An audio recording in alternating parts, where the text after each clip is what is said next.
Bom dia a todos. Candidato Renan, assim como falamos com todos os candidatos aqui, essa é uma entrevista de emprego para o próximo CEO do Brasil. Logo, a gente reuniu aqui empresários, membros do ecossistema do G4. Então, aqui estão representados 100 mil empresários online conosco e sentados aqui nessa sala, que são 100 mil empresas que o G4 tem em seu ecossistema, que emprega 16 milhões de pessoas. Então, uma parcela importante da massa salarial brasileira está aqui para sabatiná-lo e, obviamente, exige uma pergunta tão dura quanto o cargo que o senhor pretende ocupar. Renan, o senhor passou 10 anos derrubando e criticando quem governa, mas nunca assinou uma folha de pagamento relevante, nunca respondeu por um orçamento, nunca demitiu ninguém olhando no olho. Nenhum empresário nessa sala contrataria um CEO com esse currículo para tocar uma padaria. E o senhor está pedindo a maior operação do país. E o problema não para na execução. Alcança também as suas convicções. O senhor diz que bolsonarismo e petismo são duas faces da mesma decadência. Mas as pesquisas desenham um segundo turno entre Flávio Bolsonaro e Lula. E nesse cenário, não existe terceira face hoje. Branco e nulo não somam para ninguém. Só que o seu eleitor é esmagadoramente antipetista. Então, cada voto seu que se anula desfalca apenas o lado que enfrenta o Lula. A neutralidade que o senhor vende como pureza é, na prática, um empurrão para o Planalto de quem o senhor diz combater, o Lula. Então, responda a essas coisas que essa plateia precisa ouvir. Qual foi a entrega mais difícil que o senhor já geriu na vida, com números, prazo e resultado auditável, e, estando fora do segundo turno, entre Flávio e Lula, em quem o senhor vota? E avisamos desde já, não estaremos no segundo turno não é resposta, porque estadista de verdade responde, inclusive, aos cenários em que perde. Boa tarde a todos. Muito obrigado aí pela oportunidade. Bom, a pergunta já começa com uma imprecisão um tanto quanto bizarra, porque minha vida pregressa toda passou por administrar empresas. Eu sei o que é fazer uma folha de pagamento, e o pior, eu sei o que é pegar uma empresa fechada, quebrada, com os funcionários devendo 5 meses sem receber, botar para andar baseado no crédito pessoal que eu construí recuperando empresas. Trabalhei isso não com uma nem com duas, mas com quase uma dezena de empresas ao longo da minha vida. Sei o que é estar no banco dos réus da justiça trabalhista, ouvindo a injustiça de um sindicato safado que tentou te extorquir no momento da negociação anterior. Sei exatamente o que é ter um agiota ligado a uma factoring, indo querer te empurrar as dívidas da gestão anterior com juros que não deve ser aceitado. Sei justamente fazer isso. E essa é a postura que o próximo presidente da República tem que ter, porque a gente vai pegar um cenário muito similar a esse. Só que essas são as minhas realizações antes de me tornar um líder político. E um líder político é um líder que necessita tomar esse tipo de decisão num contexto novo, em que não se conta apenas a ética da convicção, que é a ética da convicção que eu contei todos os anos em que eu fui militante político, algo que eu tenho orgulho, faço desde 2014, mas também como liderança que precisa da ética da responsabilidade, que é quem vai assumir um país e vai ter que tomar decisões muito, mas muito difíceis. Pois bem, como líder político, no movimento, eu criei o maior movimento político do Brasil, isso é oferível, nós fizemos a maior ação política com as maiores manifestações da história do Brasil ao longo dos últimos anos, que foi o impeachment da Dilma Rousseff. Organizei essas manifestações, ajudei a criar a linguagem política daquilo que chama de direita no Brasil, algo que foi surfado por muito vagabundo por aí. Depois disso, consegui criar um partido político, algo que o ex-presidente Bolsonaro tentou e falhou miseravelmente, estando no poder, botando seus filhos para tentar tocar isso, algo que naturalmente eles não conseguiriam com a baixa inteligência que eles têm à disposição. Fiz isso no menor período de tempo. Vamos comparar com o Partido Novo, que é um partido montado por executivos da iniciativa privada. Eles gastaram milhões e demoraram 5 anos. Eu consegui coletar as assinaturas em menos de 2 anos, com muito menos dinheiro, sendo um líder, acima de tudo, político, não um líder empresarial. Porque existe uma diferença muito grande entre ser um líder empresarial e político. E você, como uma pessoa que conhece Aristóteles, sabe muito bem disso. Não existe nada mais nobre do que a boa atividade política e a busca do bem comum. Nesse sentido, eu até não concordo, me permita discordar, Thales, da ideia de que eu estou fazendo uma entrevista de emprego. Porque liderar um país não é uma entrevista de emprego. Liderar um país é apontar o caminho de um povo como um todo.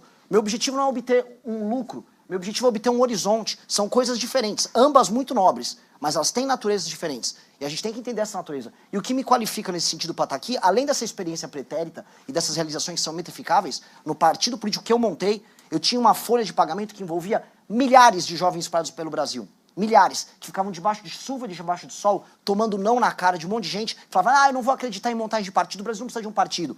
E eu tinha que toda quinta-feira, toda sexta-feira, pagar o valor deles, obtendo doação, vendendo produtos, e montei um partido vendendo livro. Num país de pessoas iletradas que não dão valor à leitura, eu vendi livro e a venda de livro foi responsável pelos 50% do faturamento que montou esse partido. Então o que eu sou é um líder gestor qualificado no setor privado, porque a política, a atividade política que eu toco, inclusive o partido político, é um ente privado. E é um ente privado em que nós fazemos muito mais com muito menos. Criei a revista Valete, que é a segunda maior revista de política e cultura do Brasil impressa, depois da revista Piauí, não estou falando em digital, porque a nossa é só impressa. Criei um ecossistema do Valete Plus com 50 mil usuários para produção de conteúdo independente, uma rede social própria. Isso nos qualifica usando, volto a colocar, o que há de melhor em termos de gestão para ser um grupo político inovador. E aí o que as eleições nos mostram é fazer mais com menos. Sobre a política de segundo turno, eu volto a repetir, eu vou lutar e um líder não vai ficar aqui falando eu não vou para o segundo turno, e qual é esse cenário? Não posso fazer isso. Imagina o Alexandre em Gaugamela. Você ama o Alexandre assim como eu. Imagine o Alexandre em Gaugamela. Não sei, acho que vou negociar com o Dario. Não, ele foi até o fim. E eu tenho que ser assim. Porque o mesmo time, o mesmo exército de militantes que eu motivei a montar o partido político, eu tenho que motivar agora. E eu não posso ter compromisso com o erro.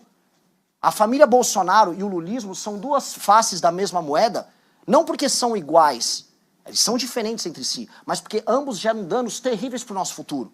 A gente está penhorando o nosso futuro. A discussão política dessas eleições vai ficar centrada no quê? O Lula dá mais um pouco de pé de meia, o Lula dá mais um vale-gás para as pessoas e o Flávio Bolsonaro oferecer celular de graça para mulher, para melhorar a intenção de voto com mulher? Essa que se tornou a discussão política no Brasil, tinha que estar falando de desindexação, desvinculação, reforma de competitividade. Eu não aceito trabalhar com essas categorias. E isso não é ficar neutro, isso não é fugir. Até porque quando você adota esse caminho, o que acontece é que você apanha dos dois lados, que foi o que aconteceu comigo. Mas sabe o que acontece também?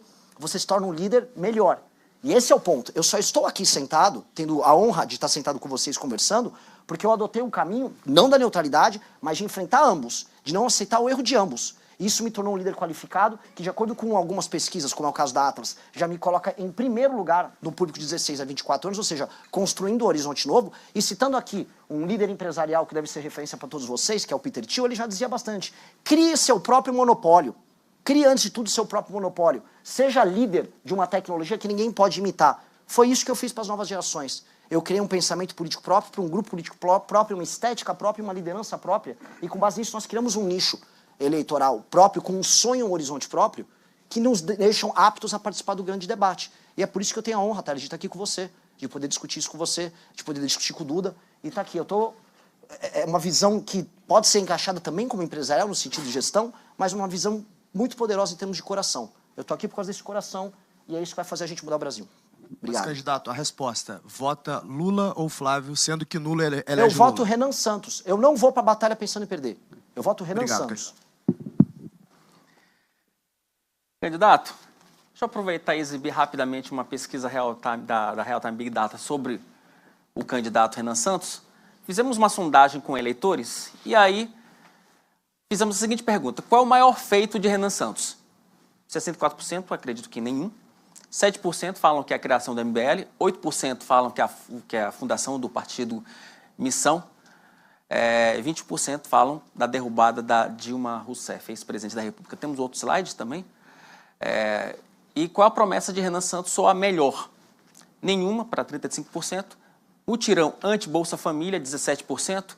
Mudanças na educação, 13%, e guerra ao crime organizado, modelo penal diferenciado.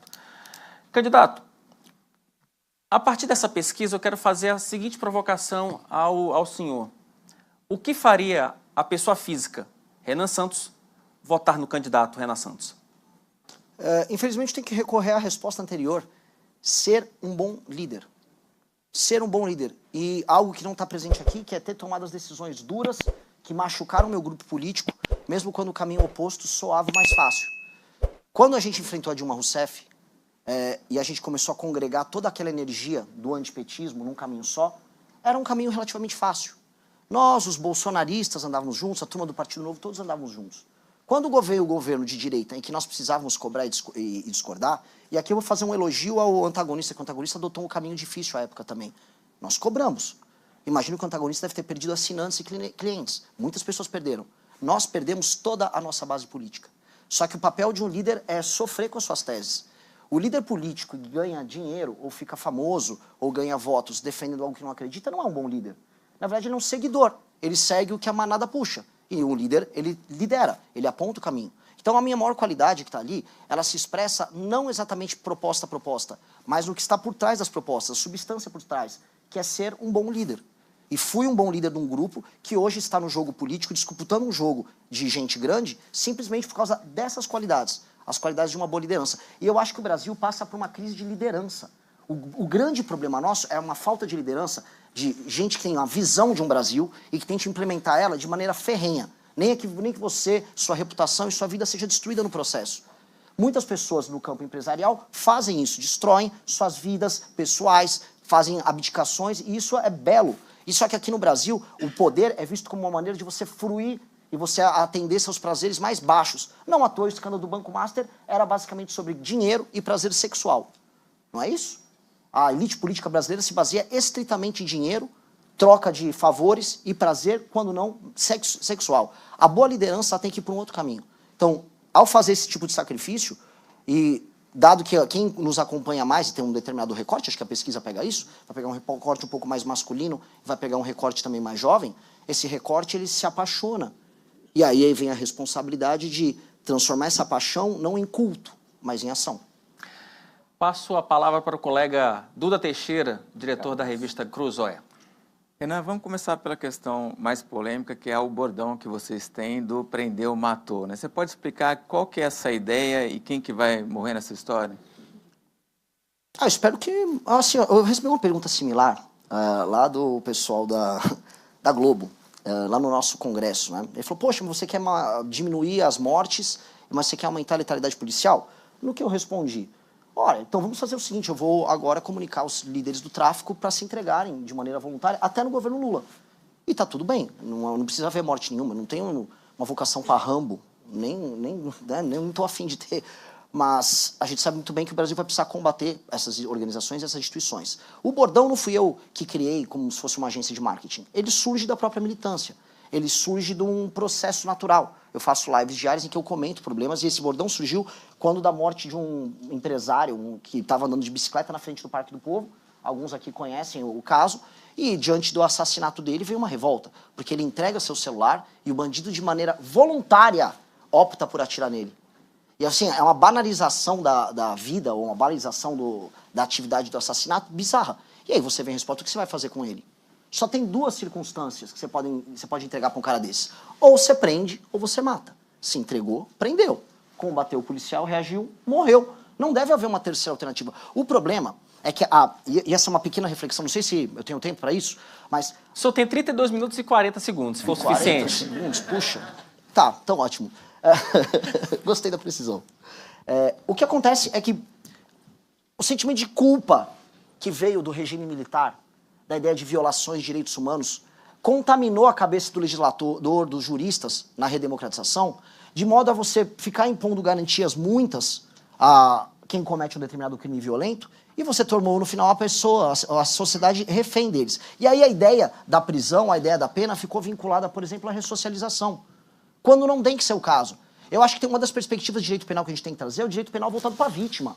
A vítima só vai entender que o pacto social é válido se ela se sentir contemplada, através do senso de justiça, por uma pena que venha a atingir o seu ofensor. Essa é uma ideia de justiça mais ampla do que vou pensar permanentemente em ressocializar. Então, o prendeu matou é uma resposta sobre isso. É uma resposta sobre um pensamento, e eu fui estudante de direito, é um pensamento errado que tomou as discussões sobre matéria penal nos últimos 30 anos e que agora está se alterando. Candidato, o senhor falou em impacto social e algo que eu, inclusive, falei no início das sabatinas, é que um desafio do próximo presidente da República vai ser refazer um pacto social em nome da governabilidade, principalmente tentando restabelecer o sistema de freios e contrapesos, aquele que todos nós conhecemos por Montesquieu, etc, etc, Checks etc. and balances. Exatamente. Porque hoje vivemos uma balbúrdia, né? O judiciário legisla, enfim, o Congresso executa e o Poder Executivo fica dependendo desse tipo do próprio Supremo para poder fazer alguma coisa.